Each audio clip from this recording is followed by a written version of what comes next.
Amados, boa noite mais uma vez, graça e paz a todos. É maravilhoso podermos louvar ao Senhor e bendizer o santo nome dEle. Podermos reunirmos em torno da palavra do Senhor, então, é muito maravilhoso para nós. Amados, hoje eu quero falar um pouco sobre a obra de Cristo, aquilo que Cristo fez por nós. Quero falar um pouco hoje sobre uma coisa que é pouco pregada, que é sobre a expiação de Cristo na cruz por nós. Também quero falar e frisar um pouco sobre a exigência que há na expiação. É uma doutrina que para nós cristãos ela é central, ela é fundamental. Por isso nós devemos sempre tê-la em nossos corações e isso nos ajuda a crescer na fé, a crescer na graça, a crescer no conhecimento. Então hoje nessa noite, você que tem a sua Bíblia, abra ela em Efésios capítulo 1. Vamos dar uma lida rapidamente ali e depois nós vamos meditar um pouco sobre essa exigência da expiação que há para nós. Sei que é uma expressão que precisa ser trabalhada muito em nossos dias, por isso é importante para nós, hoje nessa noite, relembrarmos ela e trazermos para nós essa doutrina que é fundamental para nós cristãos. Quero ler Efésios capítulo 1, do 1 ao 15 mais ou menos, para que nós possamos ter um texto em nossas mentes para trabalharmos essa ideia. Amém? O apóstolo Paulo, ele começa dizendo assim, em Efésios: Paulo, apóstolo de Jesus Cristo, pela vontade de Deus, aos santos que estão em Éfeso e fiéis em Cristo Jesus. A vós, graça e paz da parte de Deus nosso Pai e do nosso Senhor Jesus Cristo. Bendito Deus e Pai do nosso Senhor Jesus Cristo, a qual nos abençoou com todas as bênçãos espirituais nos lugares celestiais em Cristo, como também nos elegeu nele antes da fundação do mundo, para que fôssemos santos e irrepreensíveis diante dele em amor, e nos predestinou para filhos de adoção por Jesus Cristo, para si mesmo, segundo o beneplácito de sua vontade, para louvor da glória da sua graça, pela qual nos fez agradáveis a si no amado, em quem temos a redenção pelo seu sangue e a remissão das ofensas, segundo as riquezas da sua graça, que ele fez abundar para conosco em toda a sabedoria e prudência, descobrindo-nos o mistério da sua vontade, seguindo o seu beneplácito, que propusera em si mesmo, de tornar a congregar em Cristo todas as coisas, na dispensação da plenitude dos tempos, tanto os que estão nos céus como os que estão na terra. Nele digo, em quem também fomos feitos heranças, havendo sido predestinados conforme o propósito daquele que faz todas as coisas, segundo o conselho da sua vontade. Amados, até aqui. Nós temos aqui um texto maravilhoso, aonde das cartas do apóstolo Paulo, ou de todas as Bíblias, de todas as partes da Bíblia, aqui começa de uma maneira totalmente diferente das demais partes. O apóstolo Paulo aqui, ele começa do mais alto nível, a exposição. O apóstolo Paulo, ele começa do céu para a terra. Ele começa indo lá antes da fundação do mundo, nos mostrando os propósitos e os mistérios de Deus que nos foi revelado. E que Deus assim o quis fazer. Então, para nós, amados, o versículo 7 diz: em quem temos a redenção pelo seu sangue, a remissão das ofensas segundo a riqueza da sua graça. Então aqui nós temos a base para o que nós vamos falar sobre a exigência da expiação. Juntamente com essa exigência, o que também temos que ter em mente é o quê?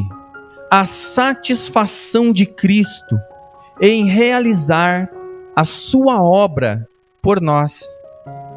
Cristo, quando Ele realiza a sua obra por nós, é algo aonde Ele diz que a alma dele se alegra, aonde ele diz que olha para aquilo que Ele fez e sente feliz. Ele sente-se realizado. Cristo, ao executar a sua obra de salvação em nosso favor. Então, quando nós temos aqui, e nós empregamos esse termo, a exigência da expiação, estamos fazendo, amados, uso de uma expressão que, por uma definição e uma explicação clara, precisamos entender isso. Infelizmente, muitos escritores têm falhado ao executar tal tarefa. Muitos ministros de Cristo também têm frustrado em trazer esse tema. Muitos têm falhado em expor a doutrina bíblica. Muitas igrejas acabaram abandonando esta doutrina. E com isso, nós temos algo muito distante do cristianismo. Pois dizer que Deus deve ou não deve fazer certas coisas é a linguagem da impiedade desonrosa a Ele, a menos que expressamente avalizada pelas próprias palavras das Sagradas Escrituras. Pois vivemos, amados, em uma época que é fortemente marcada pela irreverência e as mais degradantes opiniões sobre Deus, sobre o Todo-Poderoso, sobre o nosso Senhor, são agora mantidas por algumas que imaginam serem bem ortodoxos. Estas opiniões sobre Deus, essas opiniões que têm surgido em nossa geração sobre o Todo-Poderoso, seria um assunto simples para nós, que cremos e acreditamos e conhecemos Deus de maneira séria. Pois, infelizmente, muitos cristãos hoje não conhecem Deus, não sabem quem Ele é de fato. E assim então temos dificuldades de entendermos algumas doutrinas, pois não conhecemos Deus de fato como Ele é. Amados, seria então para nós um assunto bem simples, dar ilustrações e prova disso, mas nos refreamos de corromper nossos ouvintes.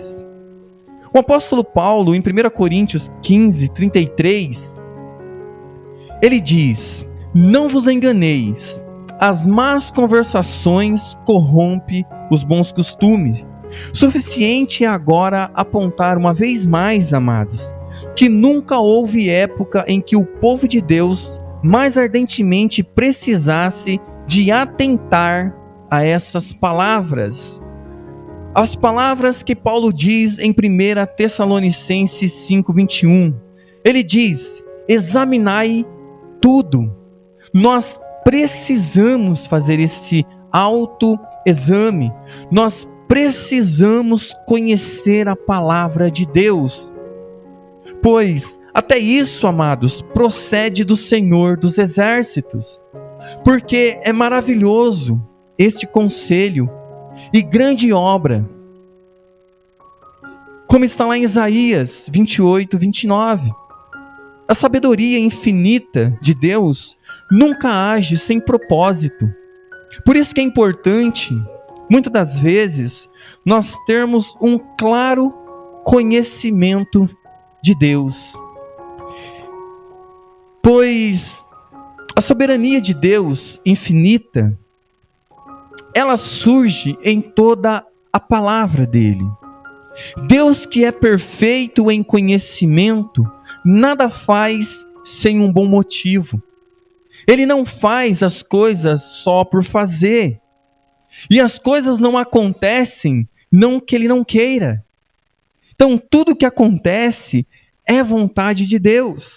Deus está sempre comandando todas as ações de suas criaturas. Então, para nós, amados, entendermos isso, entendermos a soberania de Deus, entendermos essa grandeza de Deus, conhecermos os seus atributos, nos faz enxergar a expiação de maneira mais clara. Pois essa doutrina, como eu falei, é uma doutrina super importante para nós cristãos. Pois no final dos 6 dias de trabalhos, lemos que, e viu Deus tudo quanto tinha feito, e eis que era tudo muito bom. Verdadeiro nos seus atos de criações, providências e graça. No final, amados, de tudo isso, Deus, ele se alegra com a sua criação. E nós temos que entender que a criação é feita para glorificar a Deus. E tudo que foi feito, como nós lemos ali, foi feito antes de Deus, o propósito de Deus, a soberania de Deus, antes de Deus dar o start na história a qual nós vivemos, ele já existia. Os planos dele já eram perfeitos. A vontade dele já era decretiva. Então, ao olharmos para esse Deus que faz tudo antes que as coisas existam, faz com que nós entendamos agora que tudo que existe, existe para a glória dele. E então nós caminhamos em direção à expiação de Cristo. Pois entendermos que o mundo foi feito para que o Filho pudesse se encarnar e vir executar a obra a qual ele planejou antes da fundação do mundo. Isso faz com que nós olhemos a palavra de Deus e olhemos para o próprio Deus e nos alegremos com essa doutrina. Pois, no que diz respeito ao seu governo sobre nós, e sabemos que todas as coisas contribuem juntamente para o bem daqueles que amam a Deus, daqueles que são chamados segundo o seu propósito. Amados, isso é maravilhoso. E quanto à operação da sua graça, a fé afirma sem hesitação que tudo fez bem. Então nós não estamos aqui por um acaso. A expiação de Cristo não é uma obra do acaso. A necessidade dessa expiação é porque antes de Deus criar todas as coisas, ele já tinha um plano, ele já tinha um propósito. Então Deus, ele não muda de plano. Ele executa o seu plano na criação. Então algumas pessoas olham para a criação, olham para a queda e acham que ali foi onde tudo deu errado. Na verdade não, porque quando o homem cai, a obra de Deus está em ação. Deus, ele fez o mundo para que o Filho dele pudesse vir. A obra da encarnação estava para ser executada no decorrer da história.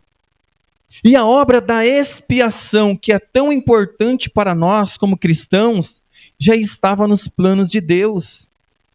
Por isso que nós temos que entender, amados, que Deus, ele não muda, ele é o mesmo, ontem, hoje e eternamente.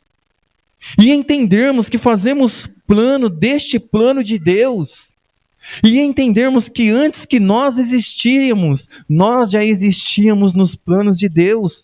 Isso alegra a nossa caminhada na fé. Isso aumenta a nossa segurança de salvação, pois não depende de nós. Não dependerá das nossas forças. Dependerá apenas da nossa gratidão a Deus por esse plano que Ele elaborou antes da criação do mundo e de tudo. Então, amados, agora é mais maravilhosa dentre todas as obras de Deus, é aquela que foi executada pelo seu Filho aqui na terra. Cristo, ele veio para fazer uma obra. Cristo, ele veio para fazer a vontade do Pai. Cristo, ele veio então para realizar uma obra. Então essa obra, dentro das outras obras, é a obra mais maravilhosa de todas as obras de Deus. Pois essa obra a qual nós estamos falando, que é a obra da expiação, é uma obra que o Filho veria para executar em nosso favor. Fazer por nós.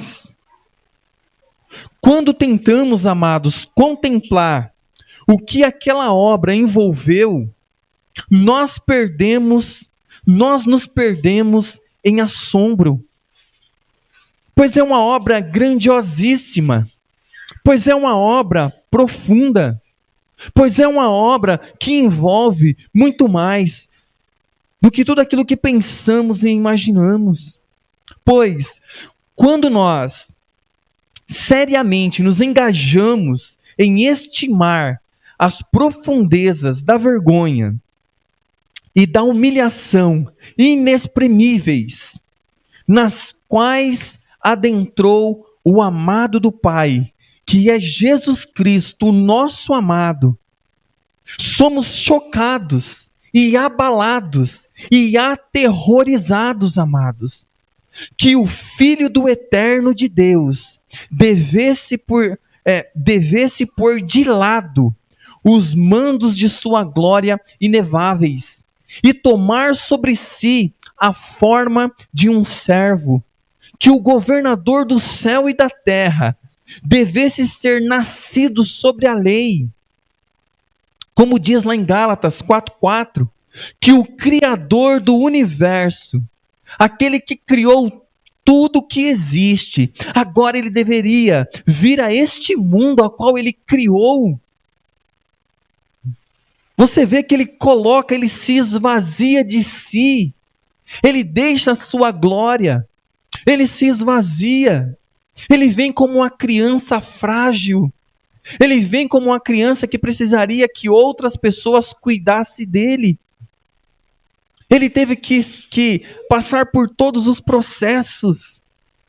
Aquele que ensinou todas as línguas do mundo teve que aprender a falar. Aquele que alimenta os pássaros do céu, os animais do campo, os seres humanos, agora seria alimentado. Ele se fez tão pequeno. Ele abandonou a sua glória. Então o Criador do universo devesse congregar neste mundo e não ter onde reclinar a sua cabeça. Abandonar tudo e viver aqui na terra como um peregrino. É maravilhoso, amados, podermos olhar para essa grandeza dessa obra e ver o quão humilhante isso foi, o quão aterrorizador isso é, como isso nos abala. Como isso nos deixa assombrados, saber que o Deus Todo-Poderoso se tornou algo tão frágil, tão pequeno, tão indefeso. Ele teve que se desenvolver, passar por todos os processos. Aqui está a obra mais maravilhosa de Deus. Quando nós vemos que o Criador de tudo se esvaziou de tudo para vir aonde Ele criou. Vemos então os céus beijando a terra. Nós vemos as cortinas da história, o palco onde foi tudo preparado para receber o Rei da Glória, que viria executar uma obra em nosso favor, a obra de expiação. expiação pelos nossos pecados. A redenção que nos é agora dada gratuitamente. É algo, amados, que a mente finita não pode compreender. Mas onde a razão carnal nos falha, uma fé dada por Deus para crer nessa obra, o adora, se prostra, se rende, o louva, o glorifica, o exalta. Sabemos que o Rei dos Reis se fez tão pequeno, tão frágil, se esvaziando de tudo que ele era. Entendendo nós agora e podendo olhar para antes da criação, podermos Deus agora, como ele diz lá em Efésios, onde acabamos de ler, que ele manifestou para nós os mistérios. Os seus mistérios foi revelado aos pequenos, a nós. Esse mistério que estava oculto antes.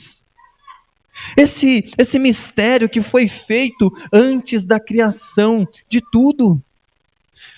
Agradou a Deus revelar a nós. E mostrar para nós que nós não somos obra do acaso. Que a nossa salvação, que a obra que nos resgatou, que a obra que nos santificou, a obra que nos trouxe aqui hoje, não foi obra do acaso. Não foi uma obra do homem, mas uma obra do próprio Deus. Um Deus que não apenas elaborou o plano de salvação, mas um Deus que executou esse plano.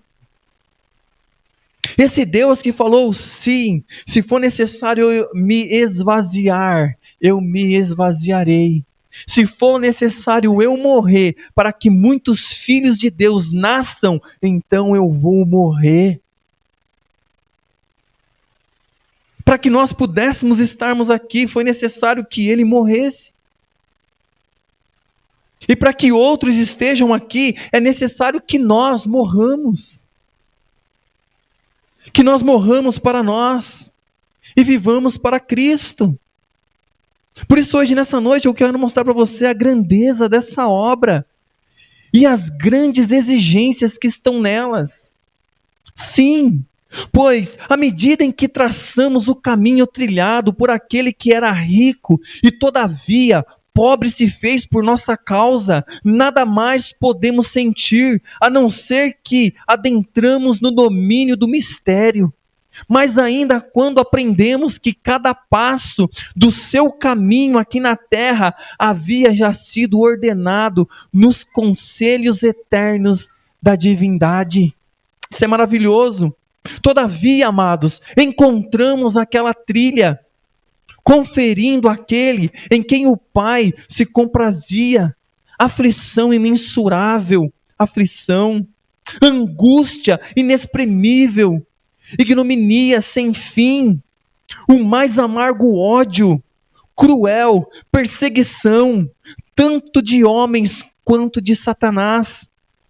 Ficamos assombrados quando tudo isso reclinou sobre o nosso amado, por amor de nós. Por amor de nós. E quando encontramos aquela trilha, amados, levando ao Calvário, lá no Gólgota, e lá contemplamos o santo pregado na cruz, o nosso assombro se torna ainda maior e ainda mais profundo, que mexe com os nossos sentimentos, que mexe com as nossas emoções, que nos faz olhar para aquele que nos amou, se entregou por nós, que experimentou todas essas coisas que acabamos de citar. Mas quando a própria Bíblia declara, amados, que não somente entregou Cristo nas mãos dos demais, das mais odiosas humilhações da terra, para ser injuriado e blasfemado em nosso favor, que Deus, Ele próprio, não era meramente um espectador daquela cena. Vocês conseguem imaginar isso? Que Ele não somente contemplou os sofrimentos do amado do céu, mas que Ele também o castigou. Aqui então, nós ficamos ainda mais assombrados. Quando nós começamos a entender que a obra da expiação não envolveu somente Satanás, não envolveu somente os seus inimigos, não envolveu apenas os nossos pecados sobre ele, mas quando envolve o amor do próprio Pai, o esmagando, o fazendo enfermar até a morte. Isso nos deixa ainda mais assombrados. Nós muitas das vezes não queremos olhar para o que a Bíblia nos revela. Pois Deus não estava ali apenas assistindo a história. Deus não estava ali, o Deus Pai não estava ali apenas vendo o seu filho sofrer todas aquelas iras. A ira de todas as iras ainda estava por cair sobre ele, que era a ira do próprio Pai. Aqui está, amados, a obra da expiação. A obra da expiação que envolveu todas essas coisas. E o que nos deixa mais ainda, como eu falo, é que o próprio Pai, o Deus Pai, ele não era apenas um mero espectador daquilo tudo. Algumas pessoas dizem assim que quando Cristo estava na cruz, Deus virou o rosto, porque não poderia ver seu filho sofrer. Mentirosos. Nunca leram a Bíblia. Pois o próprio Deus olhou para o Filho na cruz, e quando viu os nossos pecados sobre ele, derramou sobre ele a sua ira infinita, para que nós hoje pudéssemos ser mergulhados no amor infinito, enxertados em Cristo Jesus. O tratamento que temos agora é através de Cristo Jesus, amados. Mas precisamos olhar essa grandeza, essas exigências que a expiação exigia e que muitas das vezes não conseguimos olhar. As pessoas dizem que Deus não pôde suportar o filho sofrer na cruz. Como não, se ele mesmo derramou sobre o filho a sua ira para que ele sofresse? Não somente sofresse, mas também morresse. Pois os romanos os matou, os judeus os matou, nós os matamos e o próprio Pai o matou, para que nós pudéssemos estar aqui hoje. Precisamos, amados, colocar essas verdades em nossas mentes para poder glorificar a Deus como realmente Ele merece. Precisamos, pois Ele o castigou. Ele o torturou com a vara da sua indignação e despertou a espada para ferir o seu companheiro. Nós somos movidos irreverentemente questionar quantas necessidades de tal evento sem paralelo na história precisou para que eu e você pudéssemos participar desse sacrifício de expiação pelos nossos pecados. Amados, que a encarnação, a humilhação e a cruz de Cristo, o Filho de Deus, foram exigidas. Quantas coisas estavam envolvidas, amados. Ninguém, pela graça, saúda implicitamente perante a palavra da verdade, pode duvidar por um momento sequer do que acabamos de ver. A linguagem do próprio Cristo, neste ponto, é clara demais para ser confundida. Pois, para Nicodemos, ele disse: e como Moisés levantou a serpente no deserto, assim importa que o Filho do Homem seja levantado, para que todo aquele que nele crê não pereça, mas tenha vida eterna. Amados, isso é maravilhoso. Isso envolve o nosso coração. Isso aquece as nossas almas. Aos seus discípulos, ele declarou que convinha ir a Jerusalém a padecer muitas coisas dos anciões e dos principais dos sacerdotes e dos escribas. E aí ele diz: e ser morto e ressuscitar ao terceiro dia, como está lá em Mateus 16, 21. Assim também, amados, no dia da sua ressurreição, ele perguntou: porventura não convinha que o Cristo padecesse estas coisas e entrasse na sua glória? Amados, isso é maravilhoso para nós. Não o bastante, tão plena e positiva quanto a linguagem desses versos que acabei de citar. Nós devemos sempre nos colocar muito em guarda, a fim de que não tiremos deles conclusões a qual vá de encontro a outra passagem das Escrituras e nos leve a muito desonrosa concepção de Deus. Amados, das passagens mencionadas e outras de características similares, não poucos bons homens têm deduzido que os sofrimentos de Cristo eram uma exigência absoluta, que a própria natureza de Deus os tornou tão indispensáveis que fora dele a salvação dos pecadores era e é impossível de acontecer. Sim, que nenhuma outra alternativa possível apresentou-se à onisciência de Deus. E tais afirmações, amados, nós não podemos assentir, pois elas vão além da linguagem expressa da Escritura Sagrada. Conquanto plausível possa ser o argumento, conquanto lógico e dedução nós devemos, onde as Escrituras silencia, nós, como bons ouvintes e leitores, devemos nos silenciar, resistir a tão grave conclusão, dizer que o Todo-Poderoso, Todo-Sóbrio, próprio Deus, não pudesse encontrar outra forma de salvar os pecadores, consistentemente com sua santidade e justiça, de que o que ele encontrou é altamente presunçoso. Amados, declarar que a onisciência foi impotente, que Deus foi obrigado a adotar os métodos que ele adotou, está perigosamente próximo de blasfêmia. Pois nós devemos entender isso. Afirmar que Deus elegeu o melhor e a melhor forma possível para engrandecer todas as suas perfeições na redenção do seu povo é afirmar aquilo que está honrando a divindade dele. Amados, mas declarar que esta foi a única forma é ir além do que as Escrituras declaram. Que o amor e a sabedoria supremos buscariam as formas mais nobres para atingir os fins mais gloriosos. Nós cremos firmemente, amados, mas concluir que Deus foi incapaz de conceder nenhum outro método é mero fatalismo.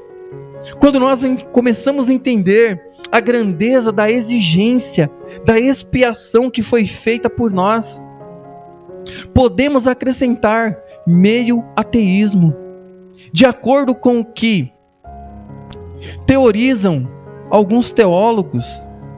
Nós devemos mudar o que se lê em Efésios 1:11, onde lemos que diz: nele digo, em quem também fomos feitos herança, havendo sido predestinados conforme o propósito daquele que faz todas as coisas segundo o conselho da sua vontade. Amados, daquele que faz todas as coisas de acordo com as suas exigências, de sua própria natureza, tampouco Cristo assim considerou no Getsêmani. Ele não aceitou o cálice amargo por causa da inexorabilidade da natureza de Deus, mas como resultado da sua submissão a essa vontade. Quando nós começamos a ver cada detalhe, quando nós começamos a ver as exigências, quando nós começamos a ver tudo aquilo que cercou a encarnação de Cristo para vir à Terra, para morrer em nosso favor, amados, essa é uma doutrina que não deveria ser esquecida por nós nenhum dia de nossas vidas. Quando nós fazemos de coisas pequenas, grandes demais. E quando nós estamos diante de algo muito grande e fazemos ela tão pequena. Devemos então olhar para essas exigências, amados. Devemos, amados, entender essa submissão de Cristo. Devemos ver que era a vontade dele. Ele não veio obrigado. Ele veio porque ele queria fazer o que ele fez. E isso nos leva ainda mais a amá-lo. Isso nos leva a ver o quão grande é esse amor de Deus por nós. Das palavras do nosso Salvador no jardim, que diz: meu Pai, se possível, passa de mim esse cálice. Tem sido deduzido que era impossível que isso fosse feito. Em um sentido, amados, é verdade. Deus havia ordenado que Cristo devesse morrer. Os termos da aliança eterna exigem, assim o exigiram. A vontade de Deus assim o demandou. Então morrer, ele devia. Amados, essa nova aliança a qual nós estamos inseridos, que é a aliança da graça, que é a aliança nova que foi feita no sangue de Cristo, aonde domingo nós vamos participar da ceia. Por isso que é importante para nós, amados, entendermos essa nova aliança da graça, aonde nós fomos chamados, inseridos, aonde nós estamos hoje. Por isso que é importante, amados, entendermos que isso tudo é obra de Deus. É uma obra maravilhosa. É uma obra, amados, que nós podemos então nos alegrar e nos regozijar nessa noite. Pois algo muito diferente de dizer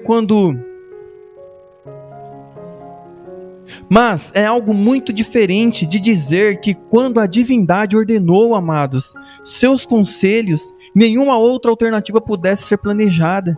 Que a morte de Cristo fosse uma necessidade absoluta e inevitável. É realmente impressionante notar e digno da nossa mais reverente atenção que no exato momento em que o nosso Salvador, agonizante, apresentou a sua petição, ele disse: Abba Pai, todas as coisas te são possíveis. Afasta de mim o cálice. Não seja, porém, o que eu quero, mas o que tu queres. E com isso, amados, nós chegamos ao final da nossa introdução sobre as exigências da expiação de Deus. Ao concluir este ponto, para finalizarmos, não nos esqueçamos que a expiação originou-se no absoluto excelente agrado de Deus. Foi do agrado de Deus moê-lo. Foi do agrado de Deus matá-lo. Foi do agrado de Deus executar a sua vontade. Ele não estava obrigado a salvar quaisquer pecadores. Ele não estava sobre nenhuma obrigação de ao menos prover um redentor para nós. Que ele assim o fez, amados, foi algo puramente da graça de Deus. E na própria natureza das coisas, o galardoador da graça é livre, absolutamente livre para galardoar e não fazê-lo. Caso contrário, a mesma deixaria de ser graça para nós, tornando-se assim algo devido ao que recebe.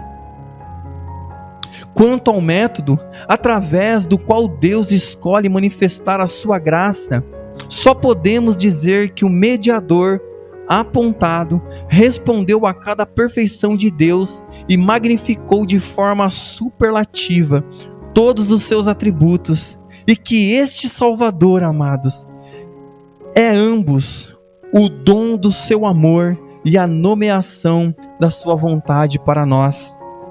Lembremos-nos, uma vez mais, que nos encontramos na esfera do mistério. Esse mistério que estava oculto. Esse mistério que outra hora não fora revelado. Mas agora em Cristo. Olha que interessante. Pois quando as pessoas hoje falam em mistério, eles acham que é algo que as pessoas não entendem. Eles acham que é algo oculto. Mas quando a Bíblia fala em mistério, fala daquilo que é revelado, que eu e você podemos entender, que eu e você, através do Espírito Santo, conseguimos enxergar. Então, amados, este mistério, que outra hora estava oculto, Este mistério profundo, insolúvel mistério para a inteligência finita humana, a entrada do pecado no mundo, a infinita repulsa de Deus pelo pecado, as exigências morais do seu governo referente à punição do mesmo, a salvação do seu próprio povo do pecado, a magnificência do seu próprio nome através da tal salvação, são alguns dos elementos principais adentrados a este mistério, a qual nós fazemos parte e recebemos. É a relação, amados, de todo o plano da graça divina tem para com ele. E é que agora nos prende a atenção, cônscios da nossa absoluta incapacidade de até mesmo nos embatermos com isso, quanto menos ainda resolver este problema tão profundo, cônscio de raciocinar sobre isso. É pior do que fútil. Nos voluntariamos reverentemente em humilde dependência do Espírito Santo e da verdade que agora habita em nós, as Sagradas Escrituras, para verificar que luz aprove a Deus lançar sobre este mistério dos mistérios e revelar a nós. Hoje nós sabemos que as exigências da expiação foram grandes e profundas. Hoje entendemos um pouco mais e podemos hoje olhar para isso. As exigências dessa expiação que nos alcançou, nos é revelada. E por ser revelada, podemos nos alegrar. Podemos hoje, nessa noite, encher o nosso coração com alegria e dizer a Deus: obrigado, Pai, pois eu não mereci a tua graça, eu não mereci o teu amor, eu não mereci o teu Filho. Mas saber, ó Pai, que tudo isso já estava proposto para mim antes da fundação do mundo, me deixa muito mais feliz, me deixa muito mais alegre, me deixa muito mais, como eu posso dizer, me deixa muito mais grato por essa graça que nos alcançou. Então, amados, hoje nessa noite, olhamos essa primeira parte sobre as exigências dessa expiação que nos alcançou e que perdoou e que nos redimiu e nos coloca aptos na presença de Deus. Vamos orar, vamos agradecer ao Senhor por este culto. Domingo nós temos ceia do Senhor.